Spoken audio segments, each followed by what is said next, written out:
Welcome to my fight show. Mika Frankl here in the Cage Mind Studios. Shout out to Talk ABQ for everything they do to help facilitate the production of this show. Shout out to Robbie Ray Images. We're going to be seeing some of the video from Robbie Ray Media. They helped us out last week with our TNA interview where we got to talk to Nick Nemeth, Ross Foreman, and Mara Sade. Following up with today, where later on we will have a video ran out, was on site today, and got to speak with the one and only TNA Heavyweight Champion, Mike Santana. Again, that video is going to come courtesy Robbie Ray Media. Huge show in store for you guys today. First guest who's going to be along here in a couple minutes. He's going to be in action UFC Fight Pass January 30th, the Fort Worth, Dallas area. Javier Cepeda going to be in action at Fury FC 114 UFC Fight Pass to watch that one. Following him up here a little bit afterwards will be James Romero.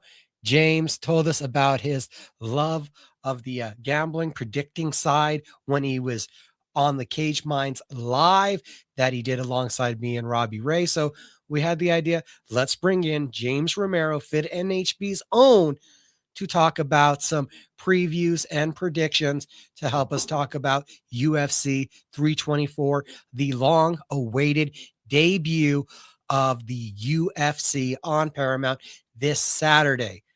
On top of those two gentlemen, we're also going to have the current BKB Welterweight champion of the world, Javon Wright. He just checked in to make sure the interview is happening tonight. He's going to be here to talk about his title defense, BKB 50. So we're going to get to that one here shortly.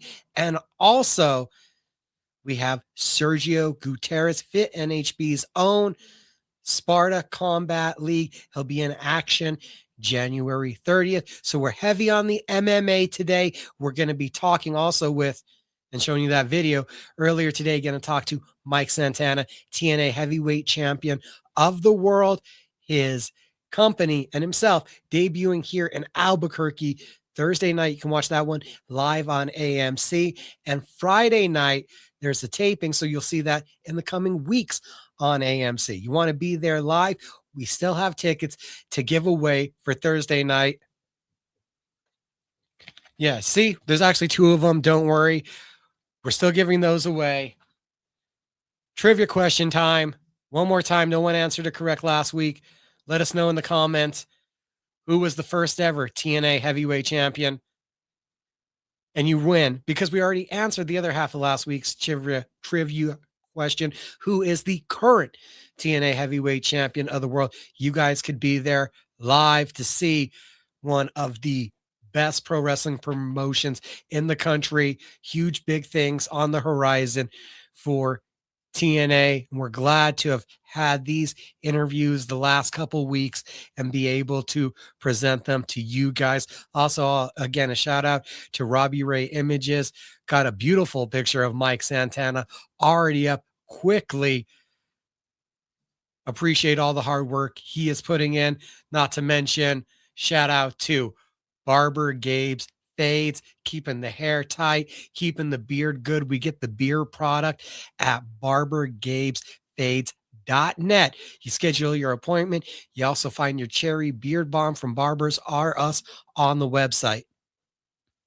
Big things happening for TNA Impact. A huge show we got today. And I'm not sure if you guys have seen all the news. A huge week for me. It's just kind of been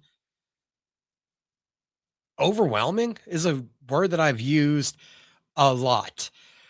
Mike Adams 2.0, about this time last week, I was finding out we're recording the last episode of that show that we had did for, ever since beginning of 2021.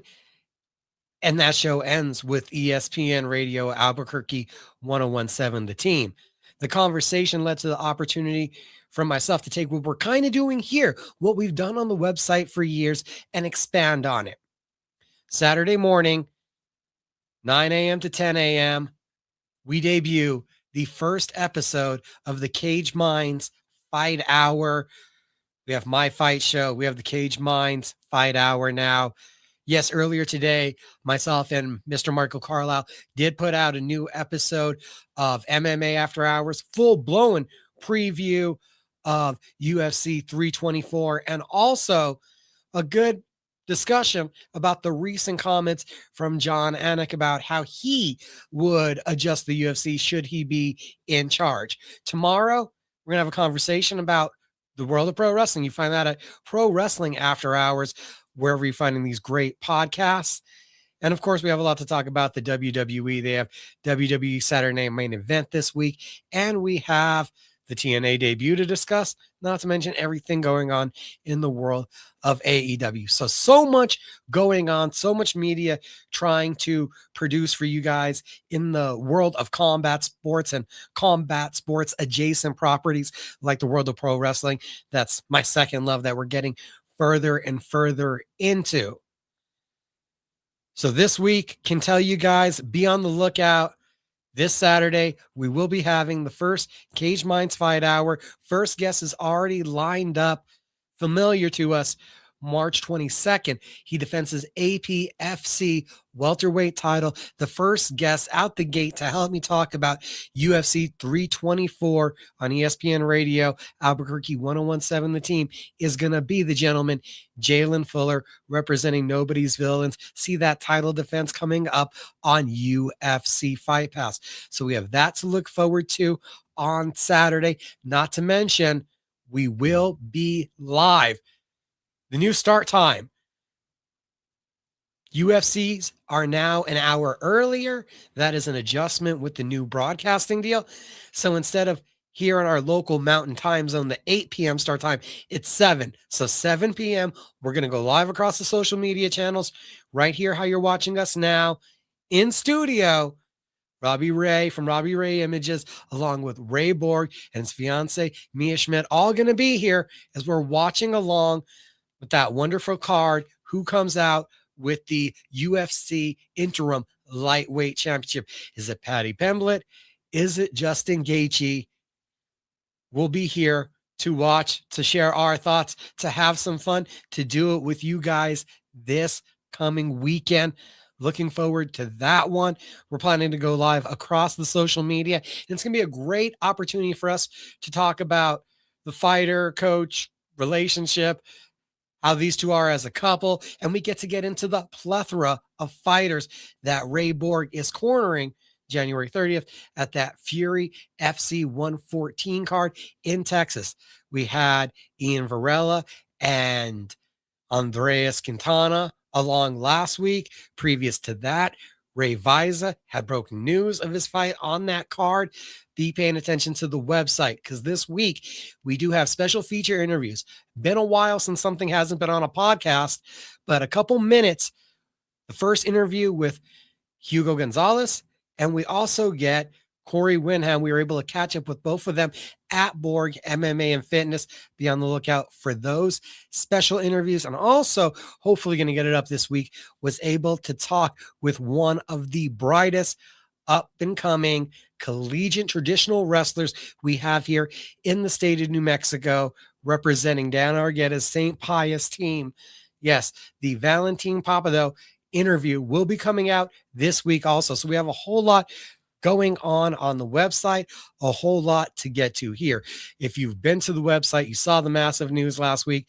Kayla Harrison, unfortunate neck injury has taken her out of UFC 324, a massive blow to the card where we lost the one true undisputed title fight that we were looking at getting for that card. So a massive blow to what was going to be paramount, not to make a pun here, in the women's GOAT conversation, but also something that Amanda came out of retirement for. Had been the goal for Kayla so long to get to this fight, to establish her dominance, to really add to that resume why she's the greatest combat sports female athlete of all time. Her health is obviously first and foremost, but again, just a detrimental blow to the card that we're not going to be able to see that incredible matchup. Ilia Topuria, does he come back this year? When do we get to see him come back? Those questions loom large over Paddy Pimblett, over Justin Gaethje as they get to go to battle.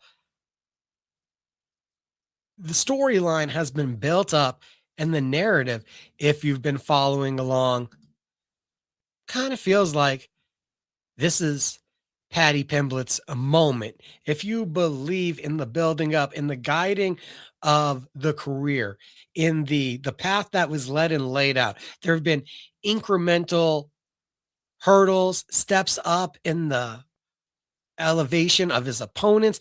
There's been that growth process. And this seems like the moment that Paddy Pimblett has been waiting for, looking to get in there, to take advantage, and to take his position atop the division. Now, obviously, that story even reaches another level if he does win, because there's already been this hated rivalry between Pimblett and Topuria. And from Pimblett, he even said maybe it's just fate for this fight to happen, for us to have to get to this position where inevitably we're battling for that undisputed title. It raises a lot of intrigue and a lot of questions of how we're going to get to a real resolution for the lightweight division this year. Arman Tsarukyan left out in the dark. A lot of promotional concern about how they can do business with him. Is he too reckless? There's a lot of fanfare, luster. There's been an adoration for this build from Paddy Pimblett. He's able to sell. He's able to use his smile. He's able to have marketed to a fan base, and he has proved that that is the kind of guy you can go into business with. Justin Gaethje, you could almost feel this is the last gasp effort, because for somebody that's already won titles in other promotions, BMF, interim before, what is there left if you're not able to ultimately cash in on this moment? It's an intriguing equation where you look at the more powerful striker, Justin Gaethje. You look at the more savvy grappler, it's been Paddy Pimblett. The more experienced fighter in this equation, Justin Gaethje. What you can expect is that this matchup was made because it's probably the most assured option for fireworks that the UFC had. I do believe that they looked for a certain echelon of activity, for spectacularness. What could make a moment to make this debut that much more special as they try to resonate with this new audience? So intrigued to see what happens. UFC 324. We're not done talking about it. We're going to be talking about it much more. Any moment now, we are going to be joined by Javier Cepeda, January 30th, UFC Fight Pass, Fury FC 114. We're going to check in with Javi. We'll be back in just a minute trying to figure out where Javier Cepeda has gone. Give me just a moment, guys. We'll be right back.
Sorry about that, everybody. Efforting out to Javier Cepeda. We had confirmed earlier that is the beauty of the liveness that we do. We'll see if we can get a hold of him, hoping to talk about the upcoming fight where Javier, UFC Fight Pass main card on the 30th, going to be taking on, yes, trying to catch my breath running around the studio, going to be taking on Ricky Rojas, 4-0 prospect, athleticism, aggression, a finisher, a lot to like. And it's a weird position for Javier to be in because first time we're talking about Javier as the elder statesman, as the veteran in this equation. I can't wait to talk to him. And oh, look, there he is. Let's bring him on in now. Javier Cepeda. Hey, how's it going? Good. How you doing tonight, sir? Yeah, good. Just about to get ready to go to the gym and cut some weight, actually. Do you want to tell us how much you're weighing? Like, how you feeling this far out? Right now, I'm at 142 pounds. It's not too big, but I have a lot of energy. I'm really, my stomach's full. I'm really hydrated. So, I mean, I could cut probably 5 pounds right now if I needed to, easily. Energized, hyper, and also active now. It seems like it took a while for you to kind of get on this roll again to be active in the fight game. What has that meant to you now to kind of get back in a groove? Um, Time. I notice I'm getting a little bit older. I'm already in my 30s, so I'm like, shit, like I got to do it now. So I'm trying to be as active as I can possible. So yeah, just age just woke me up, I guess. Age woke you up. Was there a specific moment or anything where you said, "Hey, this is kind of passing me by, and this is my dream"? My 30th birthday, yeah. I was like, fuck, I need to get on the roll. I think I only had like 5 pro fights when I was 30, something like that. And now, since you've been able to hit that acceleration, what feels different about this time around now that you're kind of reinvigorated? Shoot, just experience this time around. Just I feel like I've been in there so much, so often, and like I just feel like I'm ready, and everything's going by so quick. Like I feel like I'm learning a lot quicker now that I'm so active. Like I'm always training, always in the gym, fighting constantly. Everything's just accelerated. Not to mention things being different. You've basically, as long as I've known you, there's been this, are you living in Albuquerque? Are you living in Roswell? Right now you're living in Roswell. Why has that felt like it's been the best decision for you? Financially, it's the best decision for me. And I believe, I don't know. I have a really good team here in Roswell at the Bully Boxing Gym, and when I do have fights, which is like every 3 4 months at least, I'm up in Albuquerque training on my days off, like Wednesday, Thursdays, and I just I'm here financially and training wise. There's a good gym here. There's some jiu-jitsu gyms here. The boxing gym's great, and then I just mix it all up there in Albuquerque. That's also part of the dedication because Yes. now you're up here a couple times a week, but you're making that 3-hour drive on top of what you're doing. And just from observing you from afar, it feels like some of this has been beneficial, helping you focus in, almost making you prove how bad you want this. Yes, definitely. Yeah, I make it up every week, and I'm training here like all week. We don't take any days off, and then I go up there, and then I'm still training, and then the traveling. It's a lot of dedication. It's difficult, but at the end of the day, it's all worth it. I mean, I have so much time in this game that I gotta just dedicate my whole life to it. I literally go to work, come home, sleep, go to the gym, and that's all I do. Started out on the MMA side on a roll, 3-0. You mixed it up with boxing that didn't go in your way. You've gotten back now to MMA, winner of 3 of the last 4 fights. What do you attribute the success now to? Is it the training, the mindset, the experience? Like, from you, what do you feel has led to success? All of it, mindset, training, everything's been leading up to success. I believe just just believing in myself and in my team and my coaches, everything's just leading up to success. I mean, my last loss, uh, I believe it was a fluke. I mean, it was literally like 35-degree weather outside, and it was cold as hell, and I just got caught early, and there's no way that could have happened in, normal temperature weather. I mean, come on, let's be real. How do you utilize that experience from what was such a unique experience? Who fights outdoors in October? I'll repeat that again. Who fights outdoors in October? I guys, I am not brave enough to go to that event to brave that cold. They've done it 2 years in a row. I'm sorry. Yeah. Shit, that was difficult. I mean, I was like, football players in the NFL, they go out and play it in the cold, but like they go back to their sidelines and cuddle up in the jackets with the heaters right there next to them. I mean, like, damn, that's tough, but like they have heaters on the sidelines. I didn't have no heaters. I walked out instantly, cold as hell, made the walk 5-10 minutes in, and my opponent barely starts walking out, so I'm like frozen 10 minutes already. And these football players, they go out, play for like 10 seconds and run back to the sidelines real quick. So I mean, like, it's kind of hard. Like, that fight was difficult. It was like, I don't know, it was something else. Did you see on the sideline for the Bears Rams game this past weekend?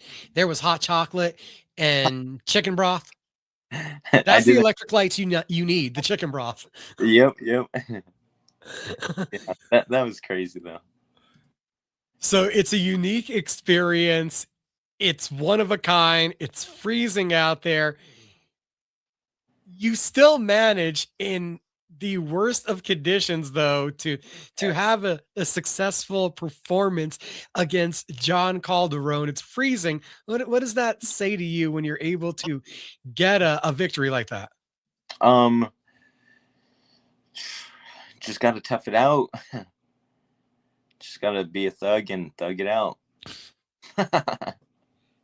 Now, how do you approach this new situation? Return to Fury FC. You've been there before, and I can't believe we're like at this place. We talked about you in your 30s now, but heading into your 10th fight against a 4-0 prospect, they're like, this is prospect versus veteran. And I can't think of you as a veteran. Right. Me neither. How do you approach then this fight with that situation where now it's the opposite foot? You're looking at the young guy with all the hype, and it's your job to derail that momentum. Uh, you know, uh, I have a lot of experience, so I'm just gonna go out there, put it on him. I know he's gonna be aggressive. He's gonna try to take my head off. He's gonna try to wrestle me down. The game plan's identical with everybody I fight. Like, they go in there, try to get my hands up, shoot for my legs, and take me down. But we're well prepared for that. I mean, my last opponent, John, he was a brown belt in jiu-jitsu, and same goes for Ricky. He's a brown belt in jiu-jitsu, but Ricky's a lot smaller. I was up at 135 pounds fighting the brown belt, and Ricky's a 125 pounder. So, I mean, at the end of the day, I'm not scared. It's not jujitsu, it's MMA. So he's gonna have to deal with punches, kicks, elbows, knees, everything, and wrestling on top of his brown belt. At this point, some would say he's the younger, more athletic fighter. Do you see this being the same old guy? Is he trying to take you down, or do you see this as being somebody who's possibly going to try to play it out on the feet, and we may need to see your veteran tricks of the trade kind of come into play to nullify just those athletic attributes? 100% he's gonna try to take me down. Guaranteed. We're gonna fill each other out for the first 30 seconds. He's gonna, or less, he's gonna try to shoot right away instantly. But I mean, I guess I'll use my veteran status and showcase my defensive grappling skills. I'll keep it standing, and then just, we'll see. Just outpoint him. I'm probably just gonna just outpoint the guy, and drag him out into deep waters. We've brought it up, and I've almost forced the word into your mouth, a veteran now of where you are in this scenario. But do you feel that veteranship like in sparring now, when you're in the gym, when you're seeing these situations in sparring? Do you kind of feel a veteranness, almost a familiarity with what you're doing? Somewhat. I mean, yeah. I mean, I guess I've been in the game for so long. I guess I could consider myself a veteran, but I still feel like the student of the game. Like I'm learning. I still have lots of stuff to learn.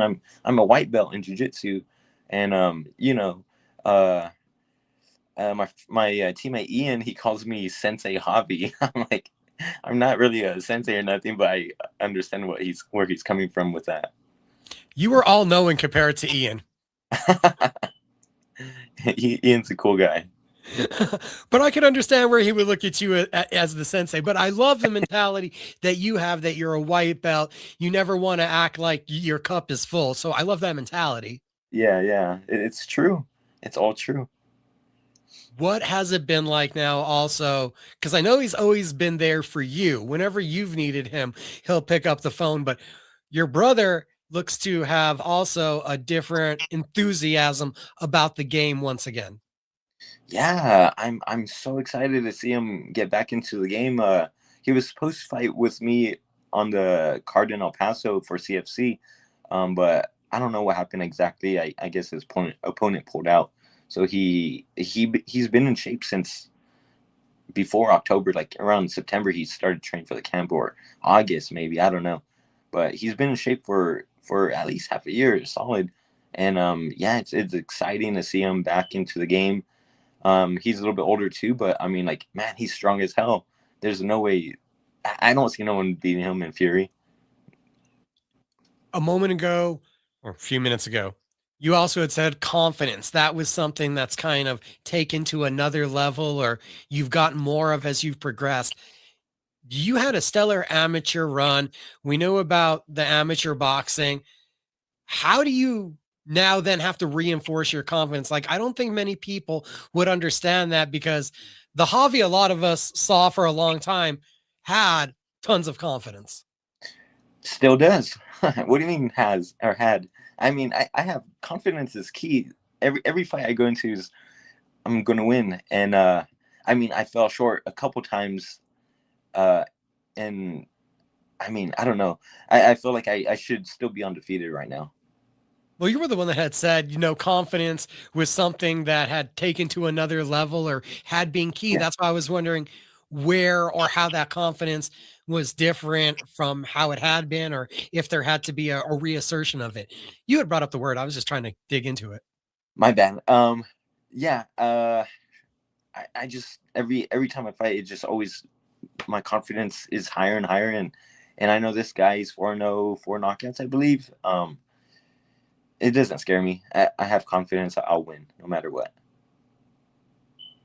Not scared, so to say, but is there almost like a healthy amount of is it fear, or is it just more adrenaline when you go into battle, because you love doing it, but there are so many unknowns? Right? Yeah, there's a lot of unknowns, but it I would say it's a lot more adrenaline going into the fight over fear, because I'm not scared of stepping in there at all. It gives me a rush to step in there, and like the unknowns are like okay, what if this happens, what if that happens, and that's when my heart starts pumping up and getting excited, ready for the fight, and showcase my skill set. Talking about that confidence word though, one more time, do you almost feel that that's something you need to take away from Ricky to start to be successful? Because at 4-0, at brash and confident, we know how you were at 3-0. Right. You are full head on, that nothing can take you down. Do you have to chip away at his confidence to be successful? Yeah, I believe so. I'm gonna have to go ahead and again show my veteran status on the game with him in the cage. I'm gonna have to break him down, show him my skill set, and I'm not a pushover fighter or nothing. I'm gonna show him, break down his confidence, and just take away his ego and everything. I know he's coming into this fight. He thinks he's gonna steamroll me. I know he thinks that, and he's gonna just try to take me down and just submit me in his head, I bet you he thinks he's going to end the fight in the first round, which is not going to happen. It might happen, but on my end, I might knock him out within the first 2 rounds or so. I want to go to the third round with him and see what he has, see how his confidence is in the third round with me. Why are you the one to hand him his first loss? I'm a veteran. Oh, see, now we got you to say you're a veteran. All right. Yeah. What does it feel like, the gym, the atmosphere when you get up here? It looks like half the team is going to be in action on the same night. That's crazy. I mean, yeah, that's going to be awesome. All of us are going to be in action. We're going to be, I don't know how the order is going to go, but I hope whoever starts it off sets out a good pace, like a good knockout or a submission, first round knockout. If not, it's okay. I mean, things happen in the cage, but yeah, it's exciting to fight with the whole team on the card, basically. You've been in that situation before where there's several team members fighting on one card. Is that momentum something that you can kind of feel backstage? Yeah, definitely. Yeah, you could. I'm sure there's gonna be like TVs in the back room where we could watch our teammates fight or the fights coming up, whatever. And yeah, it's a huge momentum. It doesn't matter if it's a win, loss, or whatever. I mean, like the whole team's there, the vibes are there, everything's great. I mean, it's just like we're at practice, but we're competing against other people instead of each other. And Javi doesn't have just this nifty setup so he can do Zoom interviews with us guys. What have you been playing lately? Um, Actually, I've been playing like older games. Like I started Fallout 3 recently, and it just keeps crashing on me, so it's frustrating. So um, I started up with the Far Cry series, and that's pretty fun. I never played any of the Far Cry games. See, I don't know if you guys knew, Javier, Andres, both big gamers. Do you remember where that love like rooted from? What started it? Yeah, my dad, Eddie Velez, he got us a gaming system, and I believe it was a Sega. I think it was a Sega Genesis, and that's where it all started. My brother Andres, he was the hog of the Sega Genesis. He always played it. He was always on it.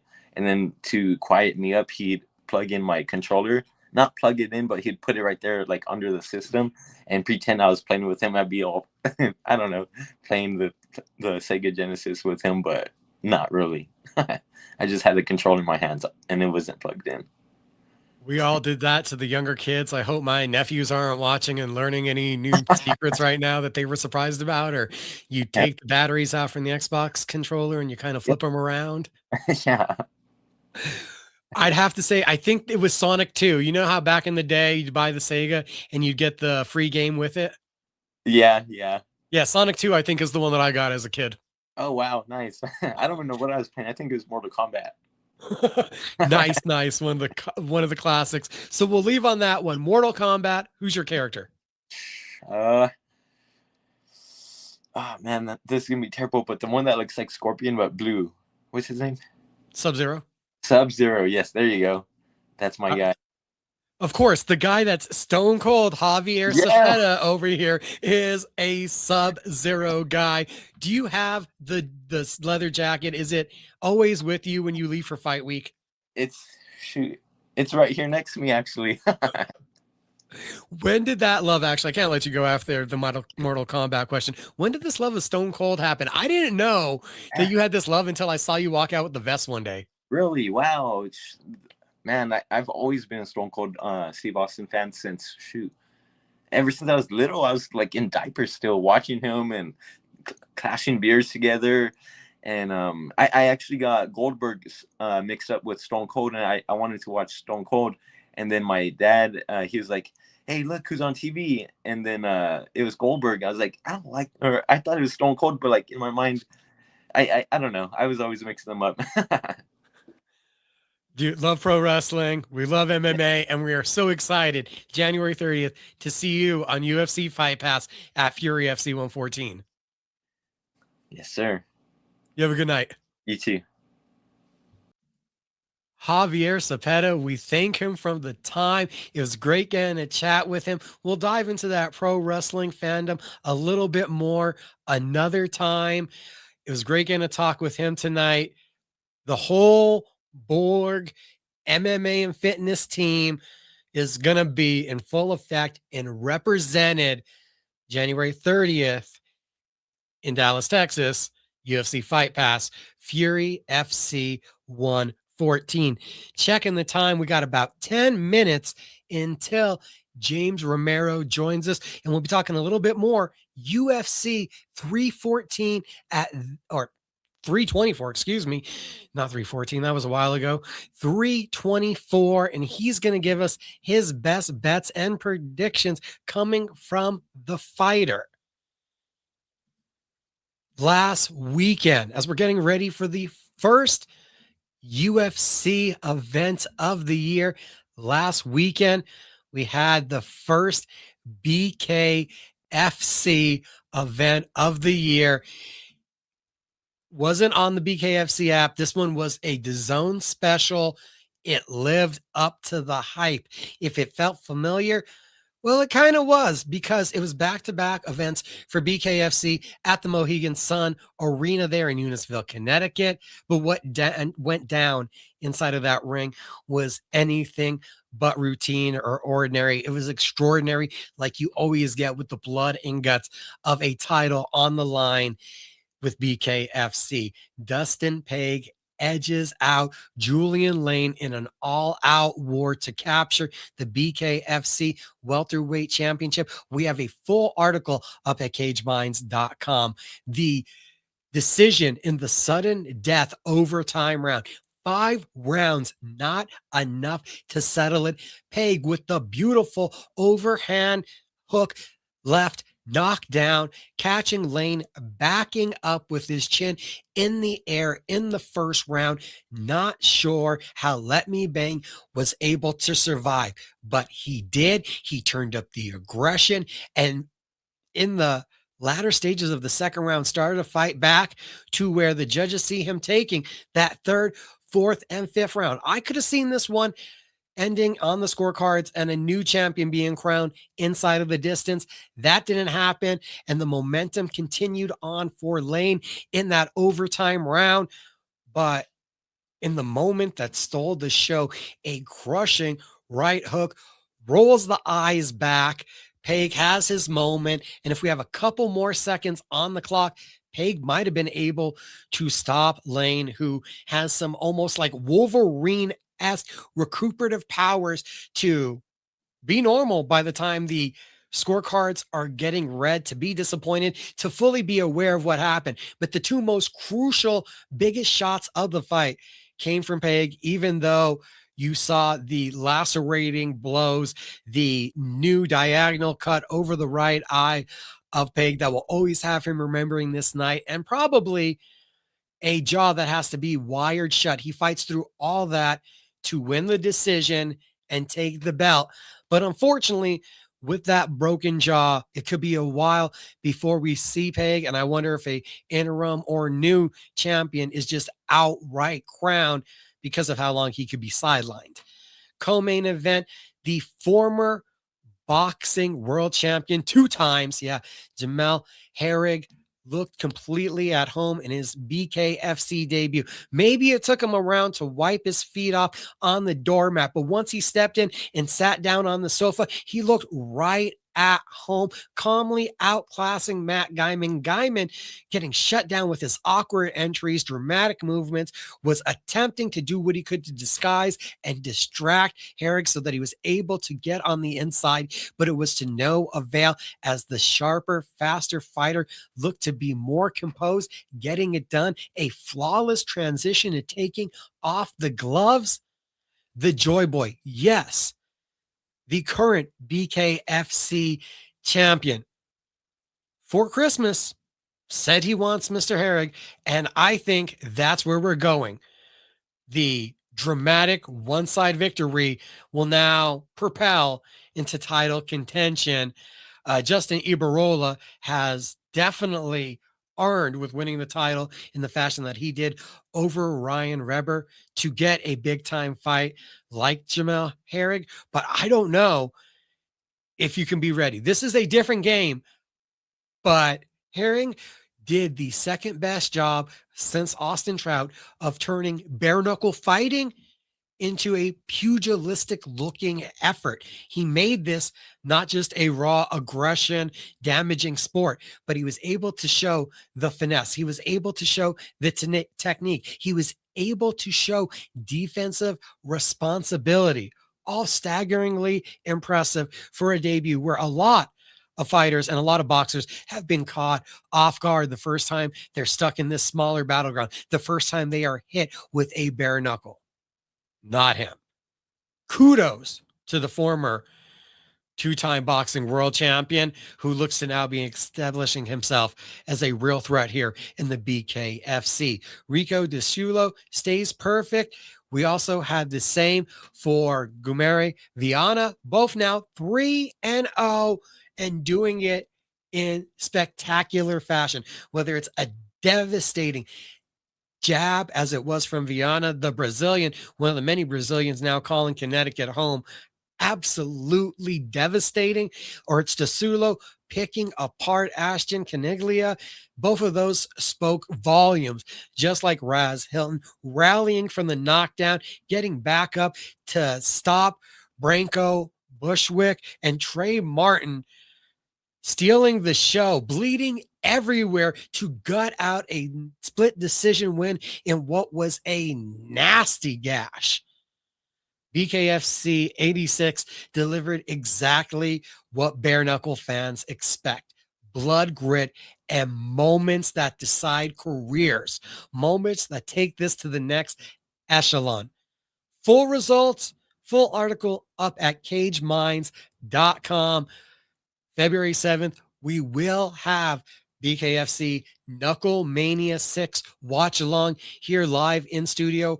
Robbie Ray images and St. Nick Gonzalez, who has been in the corner for several huge BKFC fights. They will both be here in studio this weekend. Robbie Ray, Ray Borg, Mia Schmidt, they will all be here for our UFC 324 watch along. And, we keep that beard looking good thanks to Barbers R Us and their amazing beard balm. You find that over at barbergabesfades.net, where you book your appointments today to get in, to get your haircut, to get your look looking straight, looking right, looking tight as we head towards Valentine's Day. And if you don't have that loved one, you're trying to impress, and maybe you're trying to do a little bit something to impress them, that new look, those highlights, get on over to Barber Gabe's Fade right here, Albuquerque, New Mexico, 100 Coors Northwest. It's the northeast corner of the Coors and Central intersection. They'll hook you guys up. Robbie Ray Images, Robbie Ray Media, for all the help they've been doing, putting stuff together. Guys, the last week has been a whirlwind. Cage Minds Fight Hour debuting on ESPN Radio Albuquerque, 1017 The Team this coming Saturday. The same slot where Mike Adams 2.0 used to be. Overwhelmed with the opportunity that Joe O'Neill is giving me, and got to take a moment to show appreciation. This would not be possible without the support of the fans. This would not have been possible without the support truly from Talk ABQ to Michael Carlisle, Robbie Ray Images, Sal Mora, Mike Adams, who both gave me opportunities a long time ago. Jorge Hernandez bringing me on Combat Sports Weekly. My mom, my sister, my lovely wife, Nicole, without the support of all of you guys. And really, truly excited to see how this next avenue for Cage Minds goes, as we have a now deeper relationship going on with ESPN Radio Albuquerque, 1017 The Team.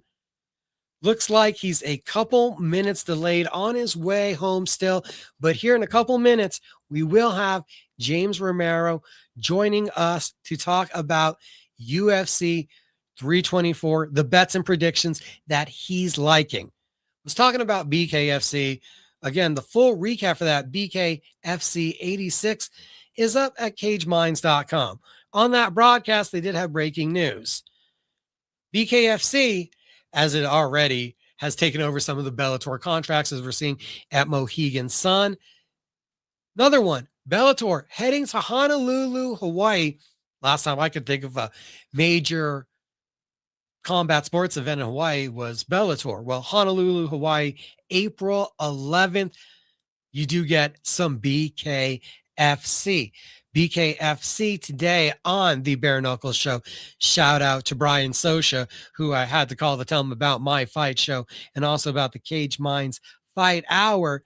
Today, they also broke news of something that we had seen locally coming back and having a slightly different look about it. Yeah, pulling up the notes because this one is not where it was supposed to be. BKFC New Blood Gloved Edition will be replacing what was the BKFC Amateur Prospect Series. We had seen a couple of those sort of bouts happen here in Albuquerque, New Mexico. People wondering what amateur BKFC is, amateur bare knuckle. We're talking about 4 to 6 ounce gloves. We're talking about your popcorn MMA sparring gloves or your traditional MMA gloves, depending on the commission, being worn in the boxing BKFC environment and establishing yourself with amateur experience for this sport. There had been an idea. There had been the BKFC Amateur Prospect Series, as I mentioned, that had a couple events, but it now looks like to be rebranded. And on top of that, where I said it was the New Blood Gloved Edition is because it also looks like there will be a BKFC New Blood series also coming about. David Feldman recently talking the $25 million tournament. We had heard about that at the first BKFC Fighter Summit, and then you haven't heard a lot about that topic since. Well, they are making a move with it, and looks like we're going to be seeing forward progression in that direction, details, matchups, all of that good stuff coming your way. BKFC making big moves, making interesting moves. Another one on the interesting news alarm. The most talked about heavyweight prospect that I can remember, Gabe Stevenson has booked his third MMA fight. He'll be taking on the Budo Santo heavyweight champion, Hugo Lazama at Mexico Fight League 3, February 19th. Stevenson about to have his fourth professional fight, third in MMA. Keeping you guys updated on that one. We are any moment, as soon as he gives me a thumbs up and he's ready, we'll have James Romero jump on in here. He's just getting the lighting right, it looks like, guys. Just getting the lighting right. James Romero coming in because we got to hear what he thinks about UFC 324. What's going on, guys? Sorry if my voice is a little quieter. I'm a little sick today, but still have to make it. I appreciate you jumping on. Told you when you did the watch along that I was going to force you to come out here, do this year, make the hard picks, everything. Already just from what you do from the gambling perspective, was this a card that was intriguing you, or what were your thoughts just looking Oh, at it? yeah, it's a huge card. Well, it's huge for a lot of reasons. We've had a big break from UFC, and then the second off, the big reason, my boy Ty Miller is the first fight on the card. I mean, how could you? The way to bring UFC back to the Paramount era, everyone gets to watch Ty Miller in the early prelims, first fight. Fit NHB's own Baby Tim Means is what I describe how he fights, like that same vicious jab combinations and teep kicks. You said it right away. The first fight on the card is going to have you on the edge of your seat. Yeah, no, I'm excited. I mean, it's a great card, too. First pay-per-view back. Let me see if I could. If I close the screen, will it stay on? So I could check the. Do you need me to just run down the fight card for you so we don't lose you? Yeah. If you could bring up the odds for each fight too, just go on like DraftKings, and we'll go from bottom to top, early prelims to main event. Okay, yeah, we will. Well, and obviously, you are. It goes without saying, we're not going to have James predict the Ty Miller fight because that's kind of obvious which way you're leaning, right? You're going with the teammate, buddy, huh? Pretty obvious. Pretty obvious. So I we think can it's a good fight for him. I'm excited for him. Adam Fugit is just the type of guy I could see he's going to want to try to get on the inside, get close, and try to see if he can take Ty down. Yeah, well, I've been Adam Fugit in camp, so been fighting southpaw, throwing those long body kicks. So, yeah, Ty's gonna put in a good showing. I'm excited for him. We have a couple veterans on the card. It's Ricky Tercios versus Cameron Smotherman, and I believe that you're pretty uniformly seeing Smotherman about minus 190, where you got a plus 160 on Tercios, who's been an Ultimate Fighter winner, but that's kind of been the highlight so far of his UFC run. He's also fought some tough dudes too. Surprisingly, I think I like Tercios as the dog here. He just sometimes I hate betting on Tercios because he just doesn't throw enough volume and fights at way too much distance. But I mean, he looked good against Raul Rosas for a little bit, and then he ended up getting choked out. And the worst fight he fought, though, ended up not being not a bad loss, was against Amin Zahibi. That one was like, at the time, it was like, what the heck? He lost to this guy? But Zahibi's actually pretty dang good. Almost wild to a detriment is what I feel like Tercios can be, though. Yeah, that's definitely. But, I mean, that's his shtick. That's his personality, too. He's funny on the mic. He seems like a real dude. I like a small dog shot. It's not my favorite spot on the card or nothing, but I like Tercios as a small dog here. We got the heavyweights with Josh Hokett, Denzel Freeman. Both are LFA vets. Both have a wrestling background. Hokett minus 238, plus 195 on the Freeman side. It's a good fight. I think it's priced about right. Hokett should take it. It's hard laying that much juice on someone unproven right now, but gun to my head pick, I think Hokett handles this one. I think he'll struggle getting takedowns a little bit, but I think he can take him deep waters and get his hands going a little bit. There just wasn't enough volume and emphasis on damage for me from Freeman. Yeah, I can't trust Freeman as a dog either. No way. I'm going to kind of be disappointed if Michael Johnson versus Alexander Hernandez gets all the way to a decision. Both guys have huge power. We got Hernandez minus 155, plus 130 on Johnson. Both are explosive, so this could go either way. Yeah, I think this is a great spot for Hernandez. I mean, Michael Johnson's good at pulling off upsets, but at this point in his career, Hernandez is trending up, he's trending down. I think this is a really good spot for Hernandez.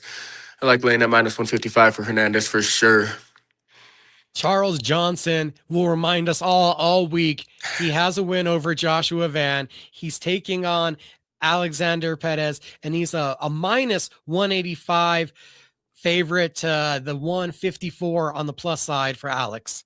This is such a tough fight. Perez has fought the killers of all killers, and his last fight, he looked great against Asu Amabayev. I feel like Perez is going to be dominating, and Charles Johnson's going to pull something out of his ass in the third round and win. Perez I don't know. There's some guys who just find ways to win. He's one of the highest level dudes in the sport, and he just finds a way to lose somehow. I feel like I should already know this. Didn't Perez tap to the guillotine from Alibayev? Didn't Alibayev jump on top of his neck? That's where it's like Perez is great and then has these moments where he trips over something in the octagon. It feels he's a banana peel every time for Perez. Remember he was beating up Tatsuro Taira, and then Taira got his back, and then his knee popped weird too from that fence little transition thing. Oh, and Taira had the leg kind of wrapped. Yeah, the leg laced and pushed off the cage. I mean, it was a great to get him to the ground, but I don't think he was trying to tear his knee with that. I think that was just very unlucky for Perez. I just think that was a nasty position to be in and to throw the body in two different directions. Tyra's a dog. Modestas Bukauskas, Nikita Krylov. You got the momentum all on Bukauskas' side, and he's a minus 148 to Krylov's plus 124. But I feel like, at least for me, this is pretty easy. Bukauskas has had more momentum and has added more skills recently. That is true, and it looks like Krylov's been on a downfall. I mean, it's looking at me like the Green Goblin mask. Nikita Krylov is a dog again, but sometimes they just chin up in the air to get caught by those big boys. This one's not my favorite spot, but I'll probably take a small dog shot on Krylov just to see what happens. Nothing big on it, but Atiba Gutierrez, one of the talks of your division, the middleweight division. This guy looks like an absolute monster. dude's a specimen. Dude is like minus 900s in some places. He's down to minus 650 in others. I don't feel good for Andrea Pudileva at this point from what I've seen between the two of them. Yeah, I think it's another. They're feeding him to put some more highlight KOs, and I won't bet him minus 650 favorite ever because anything can happen. But he's probably gonna look minus 900 to minus 650 or wherever the range is. He's gonna get it done. I think this is a really good matchup for him. If you're not betting at minus 650, do we even bring up Umar Nurmagomedov, who can be fined as big as minus 1800 in some places? That's a stupid line. I don't in MMA that line doesn't even make sense sometimes. I guess especially against a former champ. I think Umar's gonna beat him like for sure, but there's no way you bet minus 1650 in a sport. That's insane. And I almost want to say there's no way you make that line of minus 1650 in this sport, disrespecting Figueiredo. But all that, I'm not even betting on Figueiredo if you give me money. I'll probably put $10 on him for fun just to cheer for the fight. But because it's plus 850 probably right now. Depending on where you go. And yeah, as we were talking about DraftKings, exactly. Plus 850. Yeah. I would that's a fight just to stay away from, honestly. Don't throw Umar in your parlays. It doesn't even boost it. It doesn't help your parlays, and anything could happen in an MMA fight. Just watch it and wait for the next one on that one. Just enjoy the fight without betting that one. Gene Silva has been talk of the town. He has been a hot date for a lot of people. His outrageously wildness and berserkerness is adorned. I was there at International Fight Week where fans were just going crazy for the guy. Could Arnold Allen, though, be a parlay piece for a guy that's pretty deep in the minus 200s, and he might just be the more technical striker and more technical thinker everywhere we go in this matchup? I like Allen here a lot, honestly. Allen as a plus 200 dog. I mean, he looked great against Holloway. It was 2-2 going into the fifth, wasn't it? He had his moments in that fight. I think one card might have had it that close, and I think there was another one that had it a wash for Holloway. But he did earn a lot of respect in that fight. Yeah, and I think Holloway's levels above Gene Silva. I mean, Gene Silva's good, powerful hits. He's freaking looks like a walking pharmacy from Brazil. But he's good. Arnold Allen I think is better here, and he's kind of got that dog in him too, where he could eat some big shots where he's not going to go out early. Rose Namajunas, Natalie Silva minus 410, 320 on Rose Namajunas. Rose has the veteran experience, but for everything that brings, Silva feels like she has the momentum and is on the uphill climb right now. I feel like this is priced right. I think Silva's gonna win 2-3 rounds easy with her volume, especially it's only a 3-rounder. She throws at so much volume. I think a 5-rounder could hurt her. I mean, in the future, but I mean, it hasn't. But I think she handles Rose here. I hate betting big favorites like that. I don't know what I'll do with that, but I think that's priced right. I think she's gonna handle Rose here. Waldo Cortez Acosta, Derek Lewis. I think I'm just going the under. That's probably going to be way in huge minus money. It's probably over at under half a round at minus money juiced. Oh, you got to figure right now when you just look at the straight lines for these two, we got Lewis over here he is a plus 260 underdog, which is really tempting. And Cortez Acosta minus 325. Both guys can hit home runs, but both guys can also kind of stare in the mirror trying to set up that knockout shot. I almost always bet in the Black Beast as a dog, but this time I don't think he gets it done here. I think Cortez is getting better and better and better. He didn't even impress me much in his first fight in the UFC, but I think he's getting so much better as a fighter. I think he's gonna beat up Derek Lewis here, but it's gonna set us up for another good Derek Lewis price in the future against someone. Sean O'Malley, Song Yadong is our co-main event. Minus 205 for O'Malley, plus 170 for Song. The experience, the ability to manage fights. I like this as a matchup for O'Malley to rebound. I agree. I think it's a perfect fight for him to rebound. Song's good and tough, but I think O'Malley's just a little better everywhere and faster and more technical. I'm not even the biggest Sean fan, and I think he gets it done handily here. In just a minute, guys, we're going to be joined by BKB welterweight champion Javon Wright, January 31st. He's defending his welterweight title.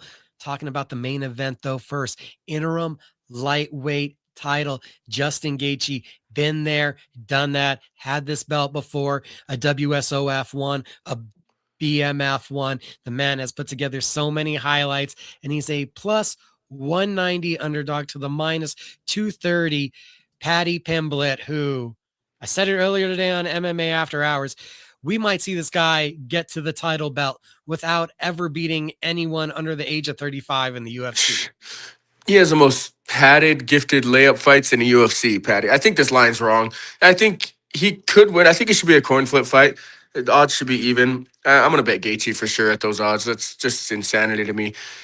Gaethje's grappling hasn't proved to be good, but I mean, who has Paddy beat? He was going to war. Ferguson was landing on him in the third round not too long ago.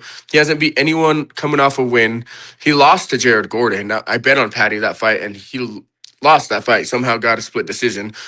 He's getting better and he's good, but if it stays on the feet for any amount of time, he gets hit way too much. Gaethje will piece him up. That vulnerability, the lack of his defense, you wonder, is it time that his chin finally gets cracked in a way that it can't recover from? Those leg kicks that Gaethje possesses are nasty. I just kind of believe in the story, and the story right now feels like Paddy Pimblett is the guy that they're making into the next big thing. That is true, but at the end of the day, it's two guys stepping in there. I think Gaethje should handle this one. I think it's the most winnable fight for Paddy in the top 5, but I still think Gaethje's just got to defend a couple takedowns, because if it stays on the feet, it's not going to be pretty for Paddy at all. Guys, we're going to write down these predictions. We're going to ask James how his bets go next week. Because next week, we got to bring him back. UFC 325, just a week later. If you're available for a few minutes next week, love to do this again. So yeah, no, I'm down to do this every week. Cool. We'll talk to you next week. We'll see how this past week went. James, I don't see if I gave good advice or not. We'll see. You feel better, my man. Right on. Have a good one, Mike.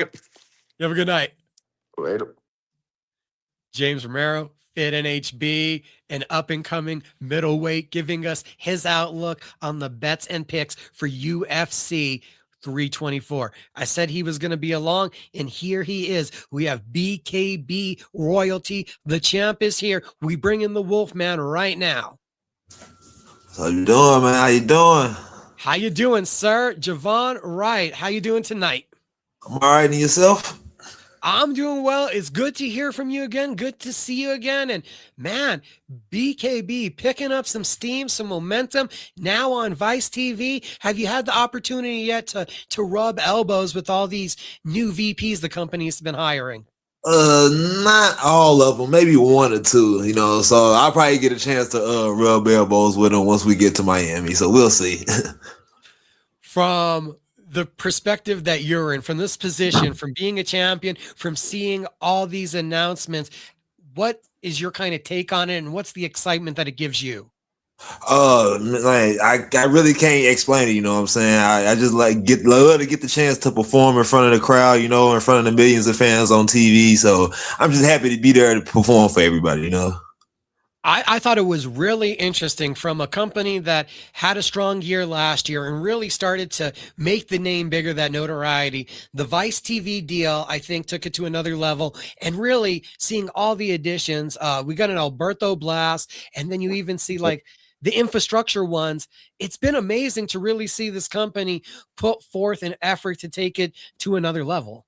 Yeah, it really has. So, I mean, everybody's starting to take off. We all starting getting our piece of the stardom. We getting our names out there. So it's really a chance for everybody that's been grinding so hard to get their names out there even more. So it's actually great. So we saw you here last year, about this time last year, right, win a title, and then the dream becomes a reality. Now you're really focusing in on being a bare knuckle fighter. What did that look like in the months after getting the title belt? Just pretty much, right back to work, right back to getting ready for the next fight. Because I fought like 3 or 4 months right after that. So I mean, right after the fight, I was pretty much ready to go right again. So I mean, it was right back to work for me. So I didn't really take it. I didn't really because I didn't really get a chance to go home to celebrate with the family and stuff. So now I'm actually here in St. Louis. So I actually had a chance to talk with a few people, celebrate, take pictures and stuff. But when I went back to Long Beach, I just went back to training. I just went right back to it. That first night, do you sleep with the belt? Does it go across? Did it just, was it right there with you? No, it definitely was. It's definitely right there. It's between me and my girl. So she was like, "You have to move it because it's kind of pointy and it's sharp." I was like, scoot over. What now led to the story, and where does the story pick up where you now transition back home? St. Louis, we had talked about the advantages of moving out to California, being able to expand the training a little bit, get some bodies. What led to you returning to the comforts of home? Well, getting ready for this fight, coming home, I had a lot more, sparring partners and different gyms I can bounce around to go to that I was already familiar with. And then I can bring in people that I was already familiar with working with that also doing bare knuckle boxing. So it actually helped me out a little bit. So, my, one of my fellow teammates, Terrell, he just fought on the last one, the Biloxia, Mississippi card, Terrell Ursary, he fought on that one. That's one of my good guys. We've been training together too down here. So I'm down here familiar with the guys that I'm training with now. So it works good for me. We talked about that a couple months after you win the title, you jump right back into the ring. You go for another title. Like, you start this bare knuckle thing and you win a world title, and is it almost dumbfounding to be like, "Hey, do you want to become a 2-division champion?" Yeah, I mean, when they asked me, that's like, "You want to go up in weight class?" I was like, "Yeah, I mean, why not? Let's see if I can make history, become a living legend." It didn't work out for me, as you saw. I got TKO'd in the second round, but I mean, you never know. Maybe I'll go up to 154 again and try again one day. But right now we're just gonna worry about going back down to 47 and defending my title first. So. What do you feel, though, was the most useful lesson that was learned at 54 at that attempt to go up and make that history?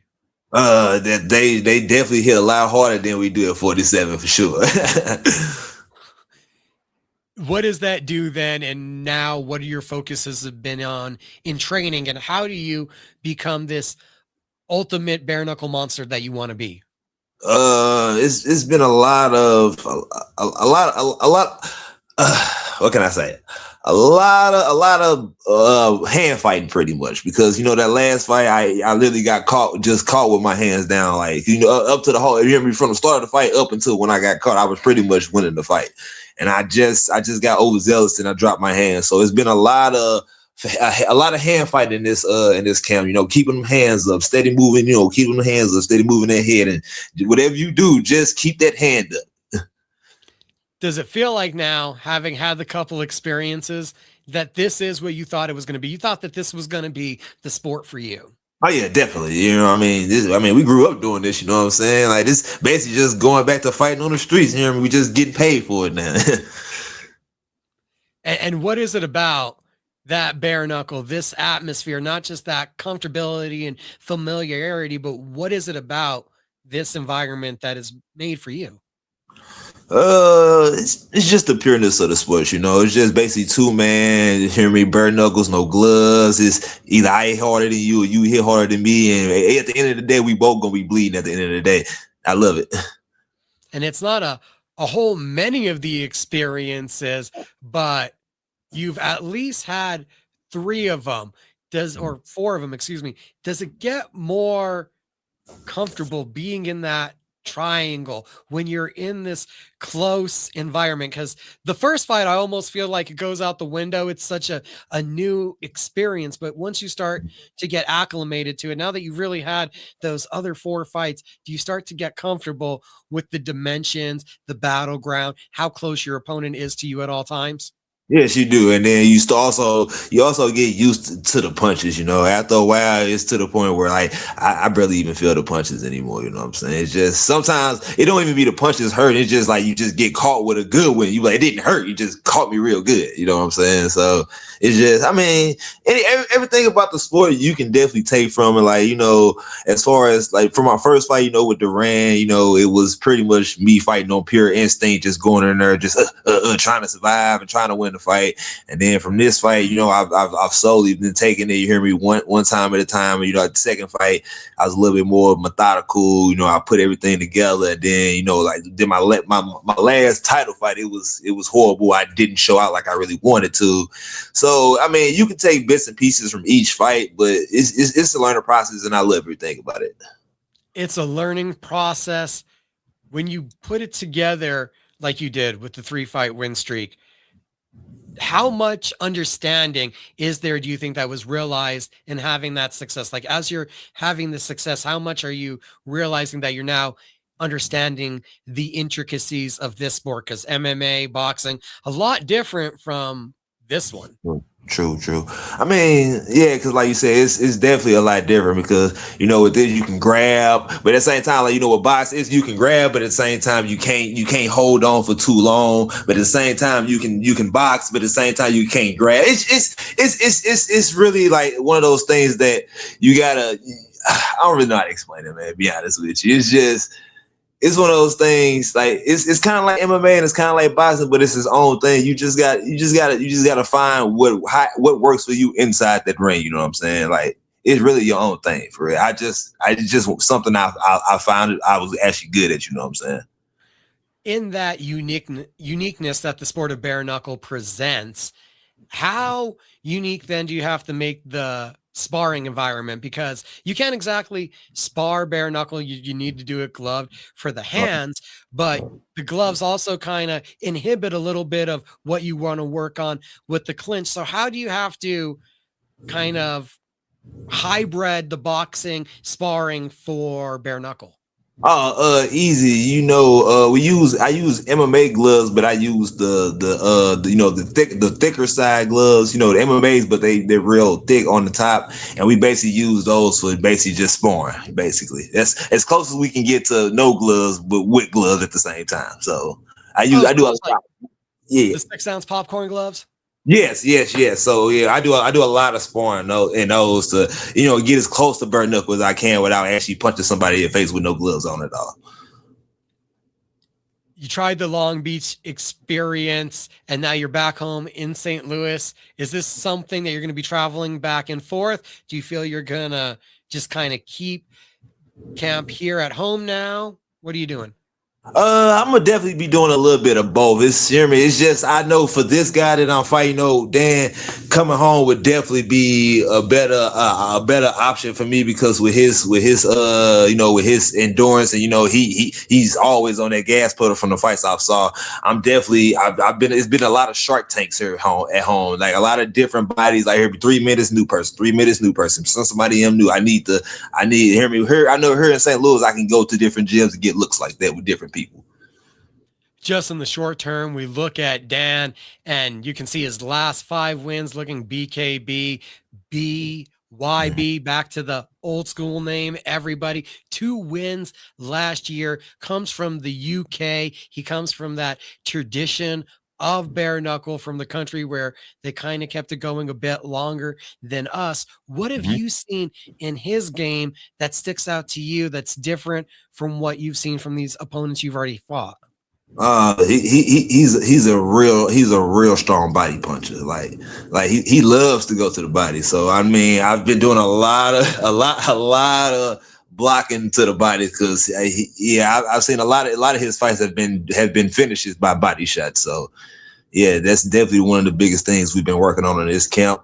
And basically just like you said, stand on that gas pedal because he's definitely gonna try to push me to try to blow my energy out and then go for that body. So I'm definitely gonna be ready for those. All right, you're aware of the body. What do you think is going to be crucial in not allowing him to get to that target, or what do you need to do to hurt him, you think? Keep him on the outside, keep him guessing. I mean, I'm just as fast as he is, and I got just as big as cardio tank as he is. So, I mean, basically, my whole thing is to, like you said, do the same thing he gonna try to do to me, tire him out, but keep him on the outside. Use that height advantage to my advantage. So, do you feel like a bare knuckle fighter now, a bare knuckle boxer, or do you still feel like the same fighter? No, I definitely feel like a bare knuckle fighter. This is where I'm at. I don't really want to do anything else at this point. You know what I'm saying? Like, where does the smile come from? Like we talk about, you're like, oh, you just get so excited about it. Where's that enthusiasm coming from? I just like to fight. You know what I'm saying? I can't help it. I just like to punch people in the face. That's the joy that this brings me, to be able to punch people in the face, man. You came to this sport looking for your opportunity, looking to show the masses the skills that you possess. What has it meant internally to be able to have this success, a championship belt, and prove a lot of the doubters that they were wrong? It feels amazing, and it's even better when I can talk to my daughters about it. They love to see, well, Daddy, when's your next fight? And I can tell them, like, Daddy got a title fight coming up. So I love to be able to see the smile on my family faces when they see I became a champion. You know what I'm saying? I came home, I came to the family, came to the gym. Everybody's excited to see the belt. They didn't even realize how heavy it was until I let them hold it. They was like, "Damn, this thing is huge. We didn't realize it was that heavy." You know what I'm saying? I was like, "I know." I was like, it's actually a chore to carry it around most of the time. So what was the response like? You mentioned it now, the family, but the return home, the actually getting to take the belt back and showing up back there, what did that mean, going back to the gyms and the people that help you create this foundation, them seeing the reward? Oh, they loved it, so they took pictures, they was making videos of it, so it was great. It was a good time. All this good time, everything that's happening, how do you change the goals now? Because the goal was to get on this stage, to show what you had, to get a world title. How do you change the goals now and move those forward 2026? The goals at this point is to keep training and do what I can to retain my belt and submit my legacy as the best welterweight at this weight class it is. Because don't get me wrong, I am 3-2, but you also got to realize that neither one of those two losses came at 147 either. So Javon, yeah, Wolfman Wright, we got you against Dan the Man Gittins, one of 4 title fights on the night, on the card. I'm not sure if you've been able to analyze the entire card yet, but you can't choose your fight. Other 3 title fights, which one are you most excited to watch? If I had to be honest, I know for sure that the bias and Harold is definitely gonna be fireworks for sure. I'm definitely looking forward to Jamie's and Bianca's fight, but I think the bias and Harold fight gonna be a real good one for me. You're probably right with that first one. The women are always coming to steal the show. Right, that's true, and they definitely come to fight both of them. So it's a toss up between the two, but I want to see the guys go at it. I definitely want to see who's gonna win, who's gonna take their belt. Does the excitement change? Does the feeling of going toe to toe in that trigon, those couple moments, has that changed now with the 5 fight of experience? You still feel the same rush, the same butterflies towing that line? Oh yeah, every day, man. Like even when I'm warming up, getting ready for the fight, the stomach be flipping, hitting backflips and all that. But once the fight starts and I get in that cage, all that goes away, and then all that's left is just me in the fight. I'm sure the people ask it all the time. What was the feeling the first time you got cracked with one of those bare knuckles? I was like, okay, I see we in a fight. That's what I knew. I knew we was in a fight once I got hit. And on the other side, what was the feeling like the first time you connected? Pure ecstasy, man. You know what I'm saying? I can't help it, man. I love to feel that fist connect to somebody, and then you see the blood rush, and I'm like, all right, I love this. Let's keep it going. Before I let you go, last thing, what part of this journey and what you come from are you most proud of?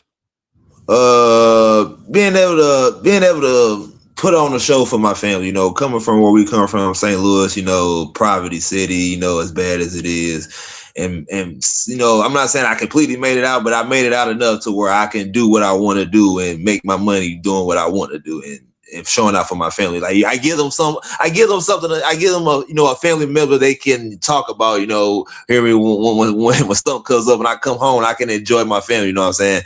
We have stuff to talk about, you know what I'm saying?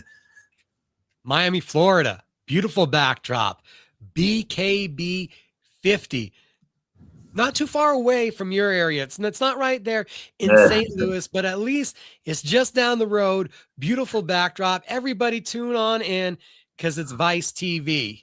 I wish I could drive, but it is what it is. I don't like flying, but the champion's not used to the first class jet flying lifestyle yet.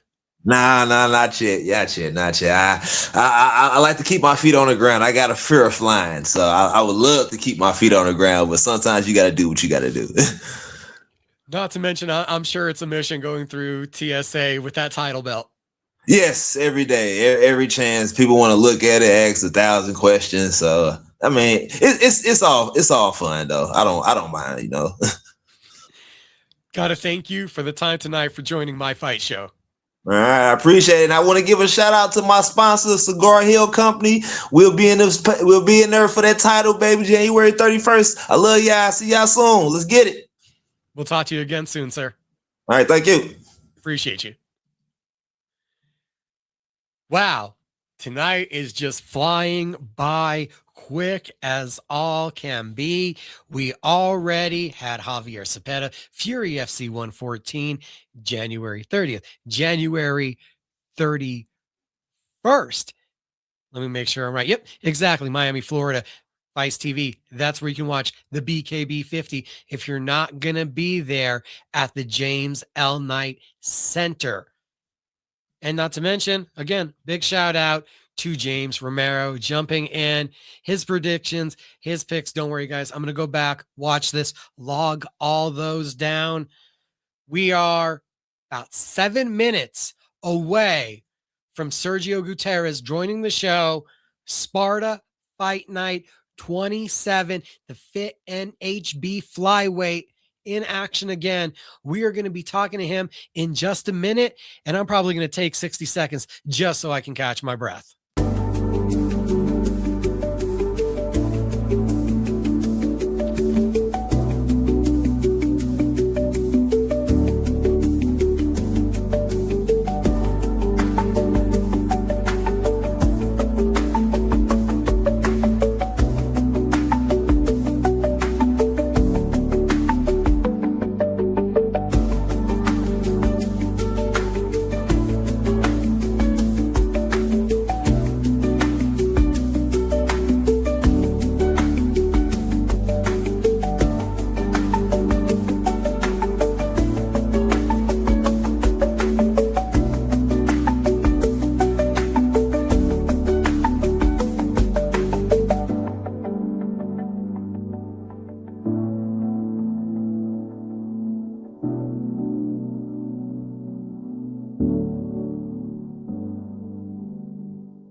Okay, that was just over a minute. My apologies, everybody. Deep breath back. Whew. Appreciate all the guests tonight. Cage Minds Fight Hour, very first episode coming this Saturday. ESPN Radio Albuquerque, 1017 The Team. You'll hear that from 9 to 10 in the morning. Of course, we are already in the works of how we will get that up on video, up on podcast, and we'll distribute that in a plethora of different ways for you guys to consume that media. But make sure you tune into ESPN Radio Albuquerque, 1017 The Team for the very first episode. Give us that support. The gentleman, Jalen Fuller, will be my very first guest on that show. We're going to get a bit more into his psychology and theories ahead of UFC 324. Get his breakdown on the striking matchup between Gaethje and Pimblett. Huge conversation I know is going to go down this weekend. Couple minutes, 5 minutes, I believe, away from Sergio Gutierrez. We're going to get a couple minutes with him ahead of his next bout. And then to close up the show, we'll take you guys back in time to earlier today when I got to sit down with the TNA Heavyweight Champion, Mike Santana. Like the episode, share the episode, comment that it's done, and you'll be entered to win tickets to TNA live here, Tingley Coliseum in Albuquerque, New Mexico, Thursday night. That one's live on AMC. You can be there live in the building. Friday, we also got tapings, back-to-back, huge nights, the debut of TNA Impact Wrestling here. Appreciate Ross Foreman, Nick Nemeth, and Mara Sade for coming on. Second to last episode of Mike Adams 2.0, and then following up with me to film for last week's episode. You missed those. They're on YouTube, guys. We have everything up. Huge weekend of combat sports with the UFC. And of course, we mentioned already when I was talking to James that there is that local feel to the event. Ty Miller, if you have not seen him, if you have not made it down to Fight World, if you missed him when he was on the CFFC cards on UFC Fight Pass or the LFA cards, he is a long, lengthy striker coming out of Fit NHB, the 25-year-old. Stop me when you've heard this before. 6'2" welterweight from that camp, much in the same echelon as Tim Means, Carlos Condon, that same style. He looks like that same mold, looks like them, fight like them, has that nastiness, just like both of them. Big expectations, as you heard when I was talking with James, his upcoming fight against Adam Fuga. We believe that Fuga is going to be looking for the takedown against the Thriller, who has 2 wins by knockout, 4 by decision. He was racking up the knockouts, though, as an amateur fighter, striking pedigree, elite. What he learned under Arlene Sanchez Vaughn and how he has kept it up with Matt and under the tutelage of John Judy there at Fit NHB.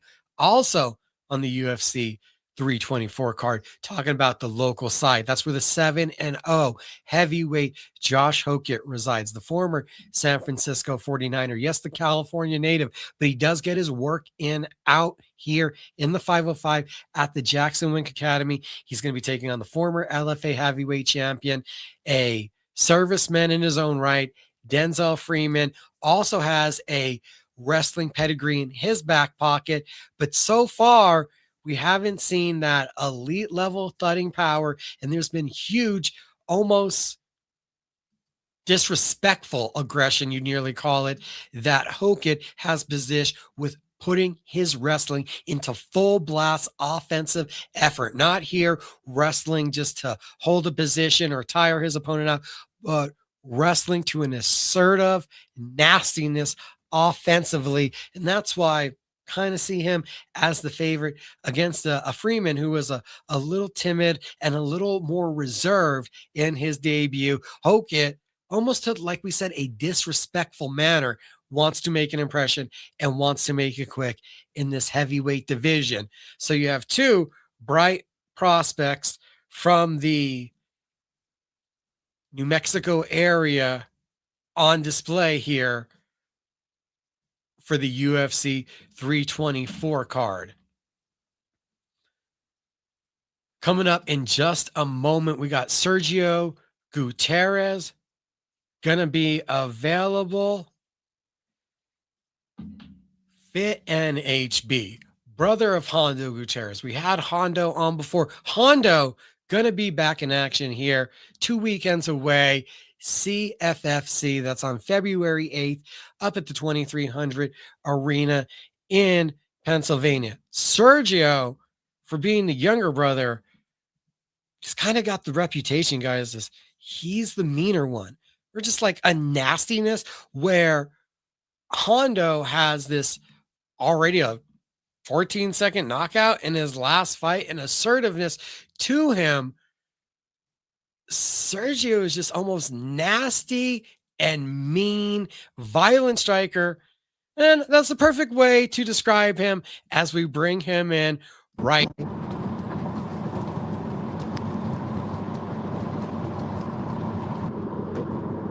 Are you able to hear me, Serge?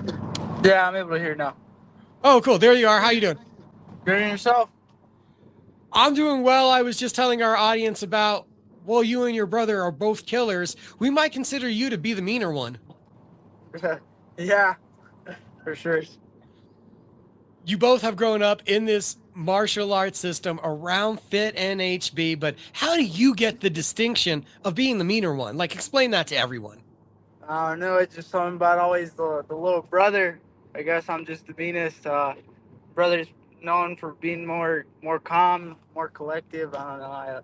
I just like being, I guess, more vicious and ferocious. But I just think it comes down to my brother's smarter than me a little bit more. But there's like almost this sadistic smile to you when you step into the sparring room. I've seen it before.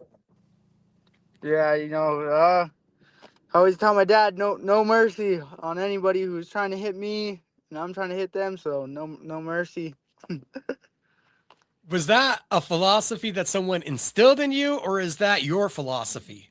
I don't know. No one's ever tried to toughen me up or anything. It's just that way when growing up that way, I guess.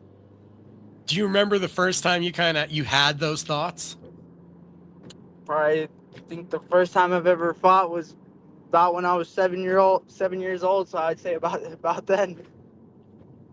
Did you saw your dad in the gym, your brother in the gym, that you wanted to jump into it, or were you already involved in it before you realized how much you loved it?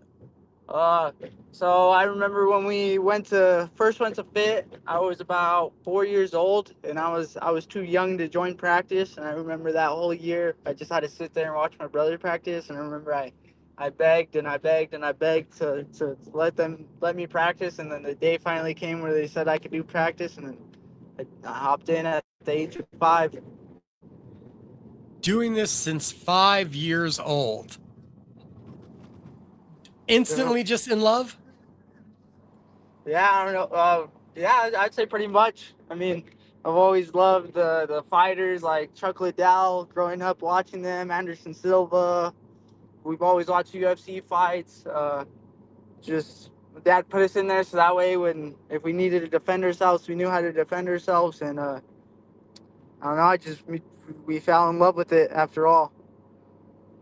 When did you first say, I'm going to be a pro fighter? I'm going to make this my dream. We know you're still chugging away at the amateurs, but when did you first establish this goal for yourself? I'd say probably when about, I'd say 7th, 8th grade, I, matured a little bit, and I really buckled down, and I was like, this is something I would want to do for a living, and it's just an honor to do it, to be honest. You grew up in a gym that Ray Borg, Tim Means, Brenda Means, Nico Montano, Amber Brown, you saw fighters, King of the Cage titles, LFA, Legacy, UFC, Invicta. What does that do for a young man like you to see that what you're striving for is truly possible? It just, I feel like it helps people I wouldn't say people like me, but anybody that's like that just has a goal set. It just helps me stay out of trouble, helps me stay motivated. Speaking on it, my boy Ty Miller making his UFC debut this weekend. That just motivates me even more because it's someone that I've trained with, worked out with every day, seen him grow, seen the path he's taken, and it just inspires me just to work harder, train harder, just to make it where he's at now. Who would you say then, out of all these illustrious names, did you have a first role model or a first one that you idolized out of these people that you actually, got to be around and work with? I would say either Tim, Tim, you know, real ferocious, real mean. You know, Ray's always been by my side, stuck by my side since I've been little. Hung out with him, cleaned his yards. Yeah, I'd say Ray and probably Timmy. Ray and Tim, and they were both also, I believe, both at one point were running the Fit Kids program. So you got to have a lot of personal coaching even from them. Yeah, Ray mostly. Timmy did Fit Teens. I was in there for a while before they ended that program. But yeah, Fit Kids with Ray was the best. You know, taught me everything that I pretty much know, basics from the ground up, especially the ground game. You know, so yeah. Does it feel like fighting is something that you guys do, or does fighting really feel like it runs in the family now? I'd say it runs in the family, definitely. You know, we got tough people in my family, you know, all around my mom and dad's side. You know, I think it runs through the blood. With me and my brother, just kind of the first ones to try to do it as a career in life. With the amount of time that you've been in the gym since 5 years old, at what point did you truly start cultivating the concept of what you wanted your style to look like? Because where your hands hang and that snappy jab that you have going to the body shots, that's something we've been seeing coming together for a few years now.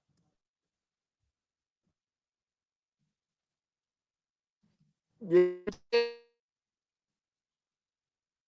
fighters really dance.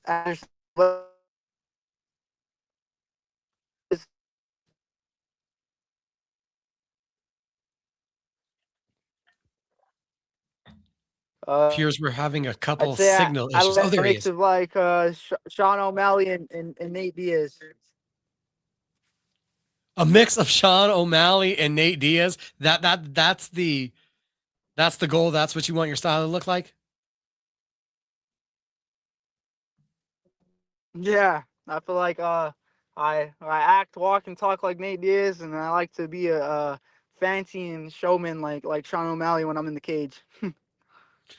And those last, what, 4 in the cage and 3 title fights, did you ever establish the goal of wanting to collect these amateur title belts that you've been able to do, or have the opportunities just presented themselves? So why not fill up the mantle? I've always known that it would come across my path, and you know, I'd have the opportunity to see other people fight before me, my brother, me, and all them.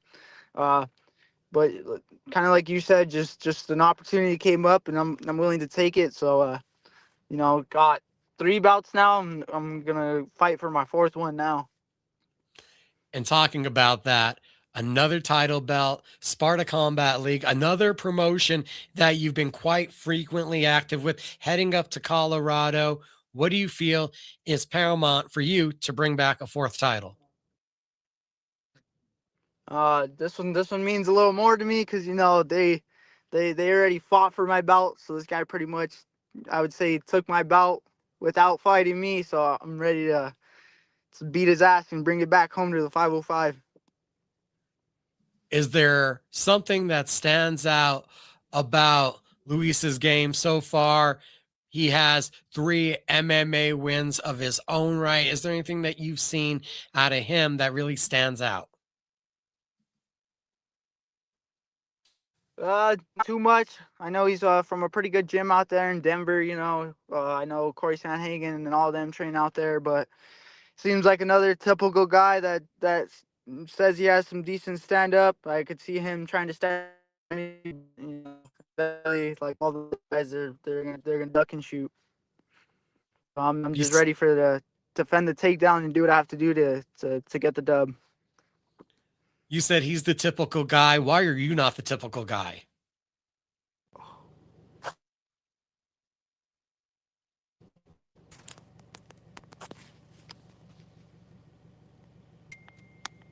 Did you hear me on that one? No.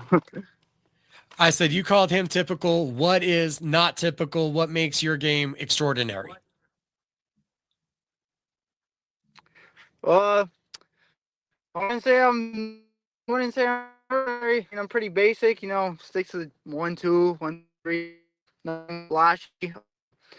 This fight, it's weird when you turn pro, so I'm gonna go out there and try to do some cool shit, throw some cool shit, just have fun, just blasting and let go. With the experience that you've had, with how long you've been in the gym, how do you maintain the composure and let things play out while still going through this amateur run? Well, I'm sure there's people wondering when you're going to turn pro, and I'm sure you're chomping at the bit to it. How do you stay composed and let things play out in the nature and time that they should? Oh, just let it flow. Pretty much. Whatever comes up, comes up. I was, but nothing has came up. So just to keep active, I'm gonna do the last amateur just to get it out there. Have a fought in a while. Uh, get it flowing and just do my thing. There's nothing really to it. Done it since I've been in a little. Let it fly. We thank you for the time tonight, Sergio. Thank you for joining my fight show. Of course. Have a good one. Cool. We'll talk to you soon, sir. Appreciate Sergio taking some time to join us tonight. Unfortunately, it seems like his cell phone signal going a little bit out of whack there. Was hoping we could have heard him a little bit better. Was going in and out there, but I think we all took away the valuable points. He hasn't fought since August. He wants to get another one in so he can feel good, get that groove of momentum going back, and looks to recapture the Spartan title, one that apparently was up for grabs without his knowledge. And we'll see if a fourth championship belt can be around the waist of Sergio Gutierrez as he plans for it to be the last amateur outing. That's the other massive takeaway. Sergio Gutierrez, the amateur champion for Sparta, for CFFC, who's wanted to have the ability to fight for the fight world title and just hasn't come together. He's looking to put an end towards the amateurs and join his brother and Ty Miller and our guest earlier, James Romero, in the pro ranks. Excited to see what this nasty little boxer can do, who, when I say that, let's not forget last win, he came by Peruvian necktie, trying to get fancy on all of us with the submission game. That's what Sergio Gutierrez has been bringing. I promised it. It's now that point in the evening. We are going to time travel. Yeah, we're going to go back in time to earlier today. Had an incredible opportunity. Got to talk with the TNA Heavyweight Champion, Mike Santana, this Thursday night. AMC, be at Tingley Coliseum, tapings Friday night. Let's take you guys to that wonderful interview. My fight show on location for the first time. It's a special interview. The champ is here. Look, the title, everything, all beautiful. Thursday night, live on AMC, or join us at Tingley Coliseum, the debut of a brand that I've been a fan of for over 20 years. TNA Impact Wrestling, finally in Albuquerque, New Mexico. We got to see the tag team specialist version. Now we've seen elevated into the championship version of Mike Santana. The opportunity to get to talk to you is a pleasure. How you doing, sir? I'm doing great, man. It feels good to finally be here in Albuquerque, like you said, and it's been quite the week, to say the least, right? We just had our debut on AMC, and then a couple days later we had our one of our premier pay-per-views in Genesis, and it's been a whirlwind of a week, but here we are and ready to go, and we're excited, man. So I'm feeling good.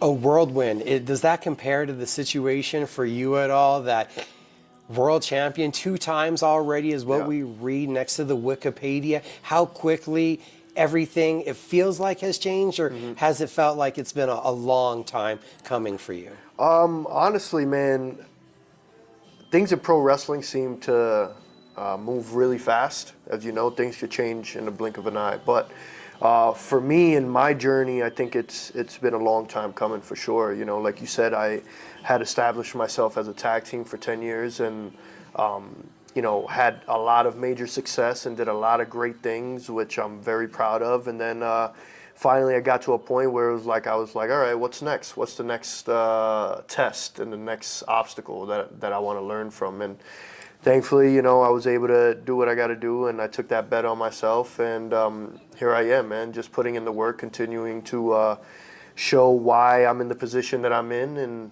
you know, we're just getting started, I feel like.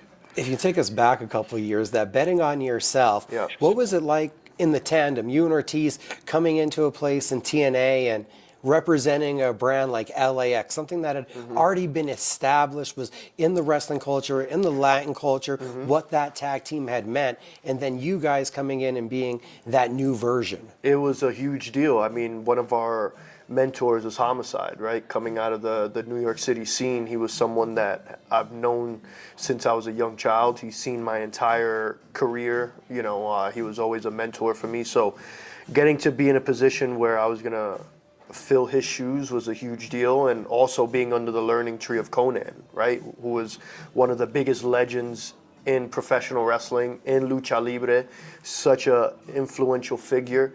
And the fact that we were coming in and getting to sit under that learning tree, what better thing could we have asked for, right? Like, we were coming into a major platform for the first time, and we have someone who has such a wealth of knowledge.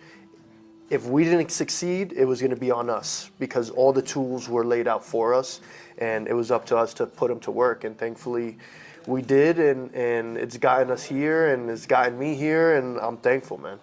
I'm not going to drag Ross Foreman into this interview like I did last time he was around. He's running around in the background.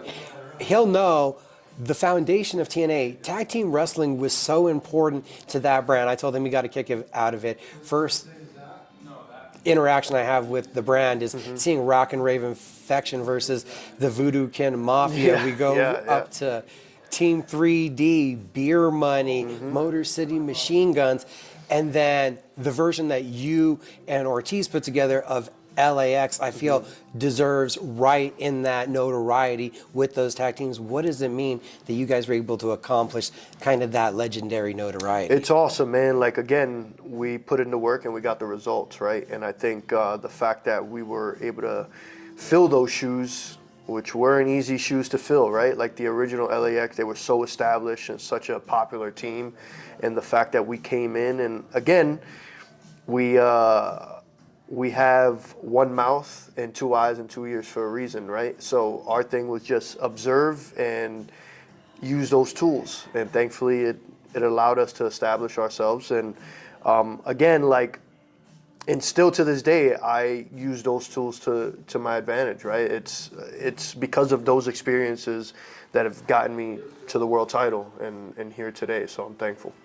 Is there any bit of luck or fortunateness to it where you end up in some of those positions that you've been in, where you said Conan, Homicide, there are so many valuable veterans that you've been able to learn from, and some that we probably don't even know about? Does it almost feel lucky to end up in some of those predicaments? I would say, of course, there always has to be a little bit of luck and success, right?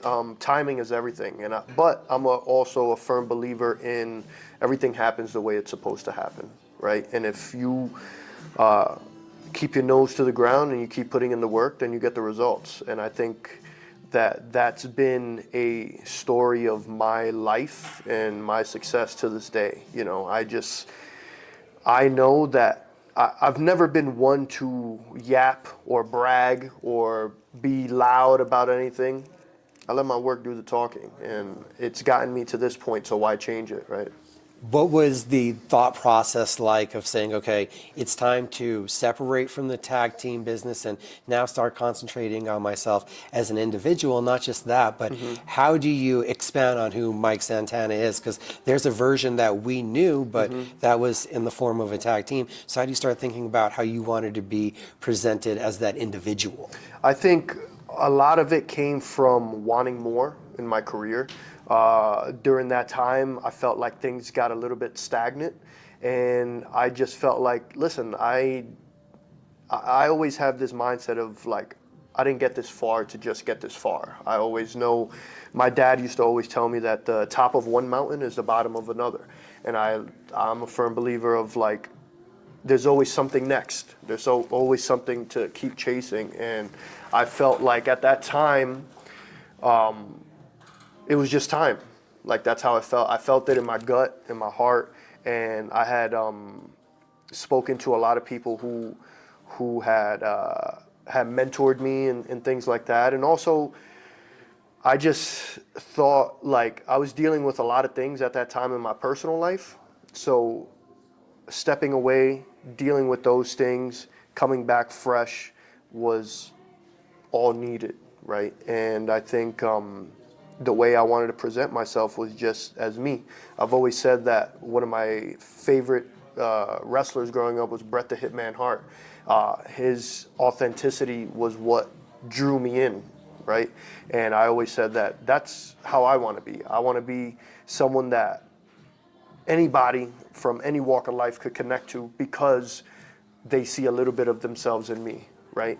And the fact that they could connect with me and my story and what I've been through, and it's all real life things, right? I don't hold anything back. I've always been very open about my struggles and things that I've experienced, and it all plays a part in getting me here.